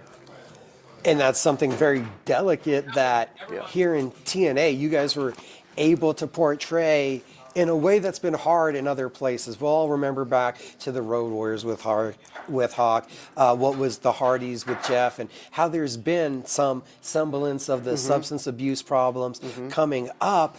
I don't think, though, they've been as satisfyingly portrayed and where the story led to as the delicate way you guys were able to handle it. How much conversation and how many different directions and what was the effort put in to get the story laid out as it was? For me, I didn't want it to, of course, like there's always, I feel like a stigma of like shame and I feel like the way, if I was gonna do it, because it was brought to my attention, and at first I really wasn't about it. I was like, no, I'll stay away from it for Personal, now. right? Yeah. But then I was like, this could be I looked at it as a way to try and help someone else, right? If we could tell this story in a way that at the end of it, it's going to someone who has been in my shoes, who is dealing with the same issues, if they could look at this and be like, oh, if he was able to come out clean on the other side of it, then so can I. And that's how we wanted to put that story together. Also, like, I wanted it to be a source of my superpower instead of a source of my weakness, right? Like when I was doing the thing with Ali, he kept trying to put it in a way of, oh, he's going to slip up and he's going to lose everything and he's going to do this. And it's like, no, man, I used all those struggles and all that dark time as my superpower to get me here. So if anything, I switched the mindset of it a bit, you know what I mean? So, but yeah, man, like that was my ultimate goal with it, was showing at the end of it that like anything is possible. We definitely shown that. And then the story was beautifully laid out, even to the points where we bring in your daughter and she's an inspirational factor. And like you said, I think the authenticness of it and the fact that people watching at home could connect with the story is part of what's made you so over with the audience. Yeah, for sure. Again, authenticity is key, and that's what people connect to the most, right? Me personally, I was never into... I'm a poor Puerto Rican kid from the projects, bro. I couldn't connect to Hulk Hogan or Ultimate Warrior, or like I was never into comics. I didn't watch a lot of cartoons and stuff. So when I saw Bret Hart and he was talking about being the best, and he was talking about where he came from, Calgary, Alberta, Canada. He was talking about his family, talking about being in the dungeon, all these things, right? I was like, oh man, like, okay, that's real life stuff, right? And that's what I connected to the most. So I was like, I think that's what I want to put out. And much like him, taking the tag team path now, separated yourself, Exactly. established yourself as Exactly. a world champion. What does it mean to you? Carry the banner, have the flag, be in this position, not just holding this belt, but being at the upper echelon of this company. It's a huge deal to me. It's something that I take very serious. I take my job serious in general, right? I've dedicated my entire life to this. Like, I made 17 years this year in November. Well, in November of 2025, 17 years, half my life, literally. And like, I didn't put in all this work and all this time and make all these sacrifices to not be at the top. You know what I mean? Like, I always say, if you're not striving to be the very best and put everything in, then what are you doing it for, right? Like, and I think that's what separates top guys from everybody else, right? But it does mean a great deal to me, especially because TNA was the first major company that gave me an opportunity when I was nobody, you know. And the fact that I got to come back as someone and still establish myself as an even bigger star and be in this position and represent the company in the locker room is a huge deal. And I look forward to continuing to do that. I think I'm just getting started. What do you see for the future? Now you guys are on AMC. Yeah. What does this signify? I think bigger and better things are to come. You know what I mean? Better stories, more eyes on the product, more accessibility. And man, just in 2025 alone, we've had so much growth. As you see, we've been moving to bigger arenas, packing more houses, and I look forward to continuing that and continuing also like with the partnership with WWE and having all those special things happen. I think the best times of pro wrestling for me as a fan was when things were very unpredictable, right? When you didn't know who was going to show up where. And I think we bring a little bit of that. So I look forward to continuing that. Does there feel like there's more pressure now that you're the champion, or has there always been pressure because you've always been an underdog this whole time? I think for me personally, I feel like if there isn't pressure, then I make pressure. Like I thrive in that. Like I've learned about myself that when there's pressure, I do the very best that I could. You know what I mean? And I like that feeling of like all eyes on me, and the feeling of like, man, if things don't work, is it not going to be like, I don't know. There's just something about it. Like a lot of people are anxious about it. A lot of people stay away from it. I welcome it. And I think I live in that and I create that. And I feel like I was listening to David Goggins speak recently, and he said when he feels like he's at the very top, he'll knock himself back down a little bit, because it's the climb and it's that grind that makes everything that much more special. So, yeah. Thinking about back to the Impact roots, also AJ Styles is around Yep, now. yep. And I remember when I was first watching, he was kind of just Tom Coe's tag team partner, and he matured into the roots of what we see him as now.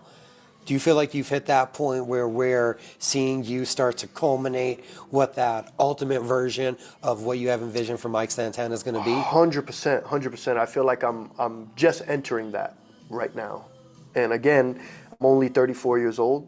I'm still very young, and I still got a lot left to go. And I think, but like going back to that, I'm just entering that phase of myself now. And I think the best is yet to come. And I feel like I'm going to get even better. Thursday nights, AMC, we get to watch Mike Santana progress through that phase, defend this title, and we get to do that here live in Albuquerque on Thursday night. Friday night, you guys can be there to see the tapings. Great to see you guys debuting here. It's been a long time coming. Hell yeah. Thank you for having us. I appreciate it.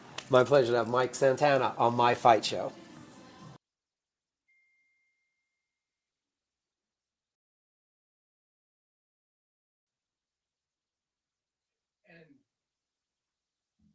And there was an interview that I was more than ecstatic to get the opportunity to do Thursday night and Friday night.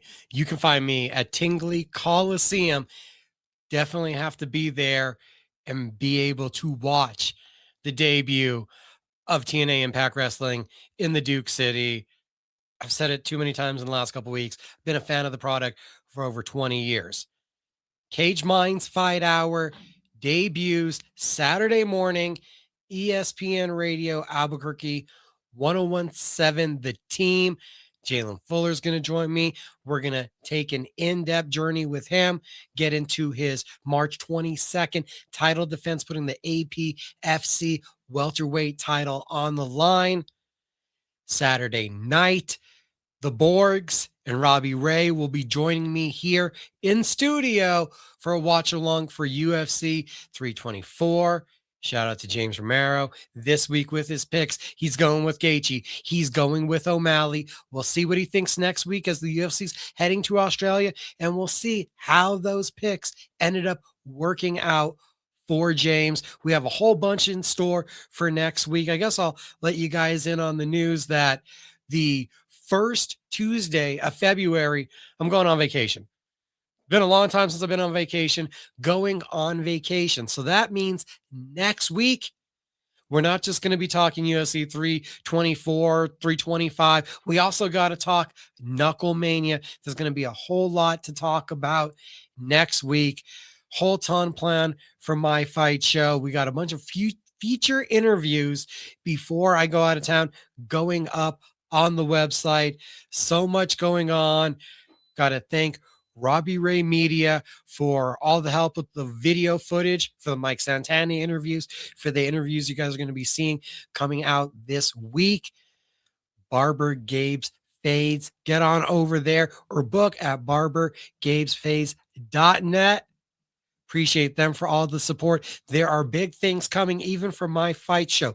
This is just the beginning. Talk ABQ saying it's going to be a big year for all of us properties. Can't wait to fill you guys in on more breaking news next week. Before we get out of here, talking about breaking news, we got to keep it local for a second. Remember, Abraham Perez's next fight has already been announced. One of our brightest pugilistic prospects here in New Mexico, Embassy Suites, April 4th.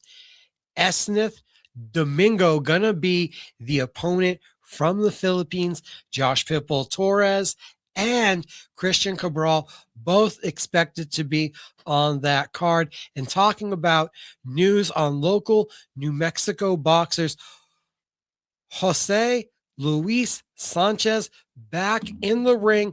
News on that coming. We're going to be sharing it. So a whole lot going on live and local and all around the combat sports world. You keep up with it. CageMinds.com, Cage Minds Fight Hour. MMA After Hours is up. Tomorrow you'll have Pro Wrestling After Hours. And this has been my fight show. Truly, again, one more time, a shout out and a thank you to Javier Cepeda, James Romero, Mike Santana, Sergio Gutierrez, and the BKB Welterweight champion, Javon Wright, also in action January 30th. Most of these guys that we were talking to, a huge weekend of fights, the 30th, the 31st, the 23rd, the debut of Zuffa Boxing on Paramount, and we get the UFC back first time this year, this weekend. So much going on, and I'm glad that you guys would tune in for me to hear me talk about it. You guys have a great night. Thanks for watching.